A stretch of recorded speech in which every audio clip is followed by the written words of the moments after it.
యోహాన్ CSS క్రైస్తవ సంక్షేమ సంఘం నుంచి ప్రియ క్రైస్తవ సహోదరులారా, Christian community legal service authority నుంచి కూడా మరి క్రైస్తవ సమాజం నిమిత్తం ఎన్నో విధాలుగా సేవలు చేస్తూ ఉన్నాం. వాస్తవంగా ఉన్నటువంటి పరిస్థితులను బట్టి నేడు క్రైస్తవ సమాజ సంక్షేమం కోసం మరి లీగల్ సర్వీస్ అథారిటీ ద్వారా ఎన్నో కేసులను సాల్వ్ చేసుకునే అవకాశం మనకు వెసులుబాటు మరి ప్రభుత్వాల నుంచి కనిపించడం జరిగింది. ఇది సుప్రీంకోర్టు లెవెల్లో జరుగుతున్న ప్రాజెక్టు. ఎన్నో కేసులు వాస్తవంగా చెప్పాలంటే ఇప్పటి వరకు క్రైస్తవ సమాజంలో పెళ్లిళ్ళు చేస్తున్నారు, కానీ ఆ పెళ్లిళ్ళు ఈరోజు డివోర్స్ అంటే విడాకుల ద్వారా ఎంతో మంది సఫరం అవుతూ ఎంతో మంది బాధపడుతున్న పరిస్థితి కనిపిస్తుంది. 17% కేసులు ఇప్పటికీ కోర్టులలో ఉన్నాయంటే ఇది ఎంత ఘోరమైన పరిస్థితితో క్రైస్తవ సమాజం అర్థం చేసుకోవాలి. ముఖ్యంగా పాస్టర్లు మీరు పెళ్లిళ్ళు చేయడం వరకే చూస్తున్నారు తప్ప ఆ కుటుంబం ఏ విధంగా రోడ్డు మీద పడుతుంది, దానికి ఎవరు కారకులు ఎత్తురు, వాళ్ళు ఎందుకు ఇలా చేస్తున్నారో గమనిస్తున్న పరిస్థితి ఒకసారి ఆలోచించండి. చివరికి ఈరోజు పాస్టర్లలో వాళ్ళు పెళ్లిళ్ళు చేసుకొని దేవుని పరంగా బోధలు ప్రకటిస్తున్నారు, కానీ వాళ్ళు కూడా నిజంగా ఒక లోకానుసారమైన విధానంలో వెళ్ళి వాళ్ళ సొంత భార్యలను వదిలేస్తున్న పరిస్థితి. ఒక సైడ్ అబ్బాయి తప్పు, ఒక సైడ్ అమ్మాయి తప్పు ఉంటుంది, కానీ కూర్చుని మాట్లాడుకోవాల్సిన అవసరం ఉందని బైబుల్ చెప్తున్న నీతి మాటలు చెప్తున్న ఈ పాస్టర్లే ఈరోజు కోట్ల పంట తిరుగుతాం, మేము కోర్టు పరంగా తీర్చుకుంటామని కక్ష సాధింపు చేస్తున్న పరిస్థితి. ఒక చిన్న కేసు వచ్చింది. ప్రభాకర్ అనే పాస్టరు వారి యొక్క రిలేటివ్ అమ్మాయి విషయంలో, ఖమ్మంలో ఆనందరావు అనే ఒక పాస్టర్ ఉన్నాడు, ఆయన కొడుకు సునీల్ అనే అబ్బాయి విషయంలో జరుగుతున్నటువంటి ఆ సునీల్ వాళ్ళ భార్యను మరి అక్కడ ఏం జరిగిందో తెలియదు, ఒక పాప ఉన్నది, అమ్మాయిని వదిలేసింది. ఈరోజు ఆ అమ్మాయి వాళ్ళు క్రిస్టియన్ కమ్యూనిటీ మీడియేషన్ సెంటర్కి రావడం జరిగింది. ఈ ప్రాబ్లం సాల్వ్ చేయడానికి వాళ్ళకు ఫోన్ చేసి పిలిపిస్తే వాళ్ళు రెస్పాండ్ ఎంత దారుణంగా ఉందంటే, మేము కోర్టులో చూసుకుంటాం, మేము నచ్చినట్టు చేసుకుంటాం అనే విధంగా. ఇదా క్రిస్టియన్ కమ్యూనిటీ? ఒక పాస్టర్గా ఉన్న వ్యక్తివి నీ సొంత భార్యను ఏలుకునే శాత కాదు, కానీ నువ్వు దేవుని సేవను బోధిస్తావా? మీ నాన్న ఒక పాస్టరు, మీ సునీల్ అనే పాస్టరు, మీ నాన్న ఆనందరావు అనే ఒక పాస్టరు, ఖమ్మంలో ఉన్నటువంటి ఫెలోషిప్లో ఉన్నవారు ఏం చేస్తారు? అసలు మీకెవరయ్యా పాస్టర్గా పర్మిషన్ ఇచ్చింది? నియర్ ఖమ్మం ఎస్పీ గారు, సిపి గారు ఎవరైనా ఉన్నా తక్షణమే మీరు స్పందించండి. నేను ఒక క్రైస్తవ సంక్షేమ జాతీయ నాయకుడిగా, క్రైస్తవ సమాజ సంక్షేమం క్రిస్టియన్ పర్సనల్ లా బోర్డు చైర్మన్గా, Christian legal service authority community మీడియేటర్గా నేను ఈ విషయాన్ని గుర్తు చేస్తూ ఉన్నాను. నియర్ బై ఖమ్మం డిస్టిక్లో, ఈవెన్ ఎంటైర్ తెలంగాణలో ఉన్నటువంటి క్రైస్తవ సమాజంలో పాస్టర్లు, క్రిస్టియన్గా ఉన్నటువంటి పాస్టర్లే వారి యొక్క వ్యక్తిగతమైన ఫ్యామిలీ విషయాల్లో వాళ్ళు తప్పుదారి పట్టిస్తే వారిని పాస్టర్గా రద్దు చేస్తున్నాం, వాళ్ళు పాస్టర్గా చెలమనడానికి అర్హత లేదు. తక్షణమే ఆర్డీఓ గారు, అలాగే డీజీపీ గారు, మరి ఆయా జిల్లాలో ఉన్నటువంటి కలెక్టర్లు తక్షణమే స్పందించండి. మేము ఖచ్చితంగా ఈ విషయంలో మీరు ఖచ్చితంగా సీరియస్ యాక్షన్ ఉంటుంది. హైకోర్టు లెవెల్లో ఖచ్చితంగా మేము దీనిపైన రెస్పాండ్ అవుతాం. ఒక అమ్మాయికి అన్యాయం జరుగుతుంది, కూర్చొని మాట్లాడి సాల్వ్ చేసుకోలేని వీళ్ళు పాస్టర్గా పనిచేస్తూ ప్రజలకు బోధిస్తూ ఏం బోధిస్తారు? మర్యాదగా చెప్తా ఉన్నాం, కానీ మనుషుల ఆలోచన ఎంత మూర్ఖంగా వెళ్తుందంటే మనుషులను సతాయించే విధంగా తయారవుతుంది. కాబట్టి చాలా మంది మూర్ఖత్వంతో ఉన్నటువంటి పాస్టర్లు మీకు హెచ్చరిక నేను, ఎందుకంటే నేను మీ మంచి కోసం పోరాటం చేస్తున్నాను నేను. కానీ ఈరోజు కొందరు పాస్టర్లు చేస్తున్న తప్పు, ఈరోజు వాళ్ళ యొక్క వ్యక్తిగతమైన పర్సనల్ విషయాలని చెప్పేసి ఫ్యామిలీని వాళ్ళ రోడ్డు మీద వేసుకొని కోట్ల పొట్ట తిరుగుతూ ఉన్నారు. కమ్యూనిటీ మీడియేషన్ పరంగా ఎంతో మంది, దాదాపు 18 మంది ట్రైనింగ్ తీసుకొని చేయడం జరిగింది.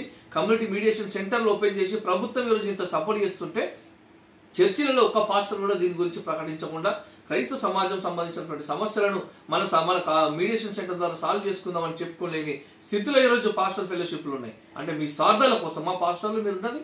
మీ సంఘాల్లో దోచుకోవడం కోసమా? దయచేసి చెప్తా ఉన్నాను, మీరు సంఘము సంక్షేమం కోసం ఆలోచన చేస్తే ప్రతి ఒక్క కేసు కమ్యూనిటీలో ఉన్నటువంటి ప్రతి కేసు కమ్యూనిటీ మీడియేషన్ సెంటర్లకు రావాలి. మీరు దాని విషయంలో ఇన్ఫర్మేషన్ ప్రతి జిల్లాలో community mediation centres Christian community ద్వారా ఏర్పాటు చేయడం జరుగుతుంది. ఆల్రెడీ ఇప్పటికీ ట్రైనింగ్ చేయబడినటువంటి వారి యొక్క సపోర్ట్ తోటి, మరి హైకోర్టు మెంబర్ సెక్రటరీ గారి యొక్క సహకారంతో ఖచ్చితంగా ఇది ఏర్పాటు చేయడం జరుగుతుంది. అలాగే లీగల్ సర్వీస్ గా ఉన్నటువంటి అడ్వకేట్లు అందరూ దయచేసి స్పందించండి. మేము క్రిస్టియన్స్, మేము ఇట్లా ఉంటాం, మేము క్రిస్టియన్స్ అని పేరు చెప్పుకుని ఉంటాం, అది కాదు గొప్పతనం. దేవుని సేవ చేయాలని మీ చిత్తశుద్ధి మీకు ఉంటే ఫస్ట్ కమ్యూనిటీ ఇంటిని కాపాడుకోవడానికి ఆలోచన చేయండి. లీగల్ సర్వీస్ ఉన్నటువంటి మరి క్రిస్టియన్ కమ్యూనిటీలో ఉన్నటువంటి అడ్వకేట్లు, లాయర్లు అందరూ దయచేసి స్పందించండి. కమ్యూనిటీ నష్టపోతున్నది, ఫస్ట్ ఇల్లుని బాగు చేసుకునే ఆలోచన చేయండి, లేకపోతే క్రిస్టియన్గా చెప్పుకోకండి. వద్దు, ఈ దౌర్భాగ్య స్థితి వద్దని చెప్పి వదిలేసుకోండి. చేతగాని స్థితిలో ఇవాళ కమ్యూనిటీ బతుకుతున్న పరిస్థితి కనిపిస్తుంది. అరే ఎంతో మంది అన్యాయం జరుగుతుంది, ఈరోజు అమాయకులు బలవుతున్నారు. వాళ్ళ మొండితనం ఇక్కడ చివరికి ఏమైపోయిందంటే క్రైస్తవులను కాపాడుకోలేదు స్థితికి వెళ్ళిపోయింది. ఆత్మహత్యలు చేసుకునే స్థితికి వస్తున్నది. కాబట్టి క్రైస్తవులు స్పందించండి. ఖమ్మంలో ఆనందరావు పాస్టర్ తక్షణమే నువ్వు నీ ఫ్యామిలీ తీసుకొని కమ్యూనిటీ మీడియేషన్ సెంటర్కి వచ్చి మీ యొక్క కుమారుడి ఫ్యామిలీ విషయం సాల్వ్ చేసుకోండి. లేదు కోట్ల పంట దిప్తాం, మా దగ్గర పైసలు ఉన్నాయి, అమ్మాయిని ఇష్టం వచ్చినట్టు దిప్తాం, అది చేస్తాం అంటే మాత్రం కమ్యూనిటీ ఊరుకోదు.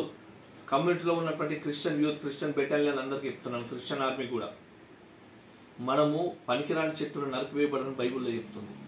కమ్యూనిటీలో కమ్యూనిటీ పెద్దల ఆలోచన ప్రకారం, కమ్యూనిటీ పెద్దల ఆ మాట ప్రకారం నిలబడే వాళ్ళే కమ్యూనిటీలో ఉండాలి. లేకపోతే వాళ్ళని సరి చేసుకున్న బాధ్యత మనదే. కనుక బయటికి రండి. కమ్యూనిటీ మీడియేషన్ ద్వారా చేస్తున్న కేసులు సాల్వ్ చేసుకోవచ్చు. కమ్యూనిటీ సెంటర్కి ఒక ఆఫీస్ని ఏర్పాటు చేసుకుని దాని ద్వారా ముందుకెళ్దామని ఎన్నో ప్రయత్నాలు చేస్తున్నాం. దౌర్భాగ్యులు క్రిస్టియన్ పేరుతో సంస్థలు పెడతారు. పనికిరాని చెత్త నా కొడుకులు తయారయ్యారు క్రిస్టియన్స్లో. పేరుకి క్రిస్టియన్సే తప్ప కమ్యూనిటీ సంక్షేమం కోసం ఆలోచించలేరు. కానీ పదవులు కాదు వాళ్ళకి. మైకు చేతికి వస్తే నోటికి వచ్చినట్టు మాట్లాడే ఒక పెద్ద లీడర్షిప్లు అనుకుంటారు. ఒక ఆఫీస్ ఏర్పాటు చేసి చేత కాదు మళ్ళీ లీడర్షిప్ అని చెప్పేవాళ్ళు. ఈరోజు కమ్యూనిటీ పరిస్థితి ఏమైతుందో మాట్లాడలేని పరిస్థితి. చేస్తున్న వారికి సపోర్ట్ చేసే సంఘాలు లేవు. కానీ పెద్ద పెద్ద మాటలు స్టేజ్లో వచ్చే అవకాశం రాగానే మైకుల చేతిలోకి వచ్చేసి వాణి చేస్తాం వీణి చేస్తామని మోతుబరు మాటలు. ఎవడేం చేయలేడు. దమ్ముంటే కమ్యూనిటీ కోసం నిలబడి కమ్యూనిటీని బాగు చేసి మాట్లాడాలి అప్పుడు. కాబట్టి క్రైస్తవులారా గమనించండి. ముఖ్యంగా క్రైస్తవ మహిళలు కమ్యూనిటీలో చాలా మందికి కొందరికి అన్యాయం జరుగుతుంది. ఈవెన్ మహిళల్లో తప్పు ఉండొచ్చు, మహిళలు తప్పు లేని వాళ్ళు ఉండొచ్చు. కానీ వాళ్ళని కాపాడుకోవాల్సిన బాధ్యత కమ్యూనిటీగా మనకున్నది. కాబట్టి దయచేసి మహిళా సంఘాలు కూడా, క్రైస్తవ మహిళలు కూడా ముందుకు రావాలి. క్రైస్తవ సమాజ పరంగా జరుగుతున్న ప్రతి అవసరతలో మీ వంతు మరి ముందడుగు ఉండాలని కోరుతున్నాను. నేను మీ PVF. ఏదైనా ఇన్ఫర్మేషన్ ఉంటే నాకు ఫోన్ చేయండి. నా phone number 9573399149. Praise the lord. ముఖ్యంగా ఆనందరావు పాస్టర్ గారు, నేను ఇప్పటిదాకా మాట్లాడిన దానికి మీరు మీ ఇష్టానుసారంగా కోర్టు పంట మా ఇష్టం వచ్చినట్టు చేసుకుంటారనే విధానం కమ్యూనిటీ పరంగా కాదు. మీరు కోట్ల పంట తిరిగే వాళ్ళు ఫస్ట్ మీకు పాస్టర్గా చేసే అర్హత లేదు. ఖచ్చితంగా మీరు రెస్పాండ్ అయ్యి మీరు రాకపోతే మీ దగ్గరికి మేము రావాల్సి వస్తుంది. కమ్యూనిటీ లీడర్లో మేము రావాల్సి వస్తుంది. అవసరం వస్తే CBతో మాట్లాడతాం, RDOతో మాట్లాడతాం, కలెక్టర్తో మాట్లాడతాం, MROతో మాట్లాడతాం. ఒక క్రైస్తవునిగా క్రైస్తవ పెద్దలకు మీరు లోబడకపోతే, మీరే కాదు ఎవరైనా సరే క్రైస్తవ పెద్దలకు లోబడకపోతే ఖచ్చితంగా వాళ్ళ క్రిస్టియన్ కమ్యూనిటీలో చెల్లమనవడానికి అర్హత లేదు. మేము ప్రభుత్వాన్ని కూడా మేము విన్నవిస్తున్నాం. మా కమ్యూనిటీని మేము కాపాడుకోవడానికి మాకు అవకాశం ఇవ్వండి. మీరు ఎలాగో కాపాడలేరు.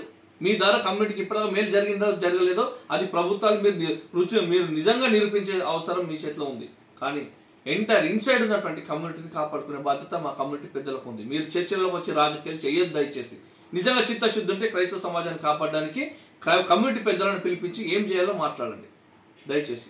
కాబట్టి ప్రభుత్వం కూడా ఈ విషయంలో సహకరించి మా కమ్యూనిటీని కాపాడుకోవడం కొరకు హైకోర్టు ద్వారా ఏర్పాటు చేయబడ్డ లీగల్ సర్వీస్ అథారిటీ కమ్యూనిటీ మీడియేషన్షిప్ దానికోసం చేస్తున్నటువంటి టీంకు ప్రభుత్వం నుంచి కూడా మద్దతు ఇచ్చి మా కమ్యూనిటీని కాపాడుకునే అవకాశం కల్పించాలని కోరుతున్నాను. Thank you. నేను మీ PVF.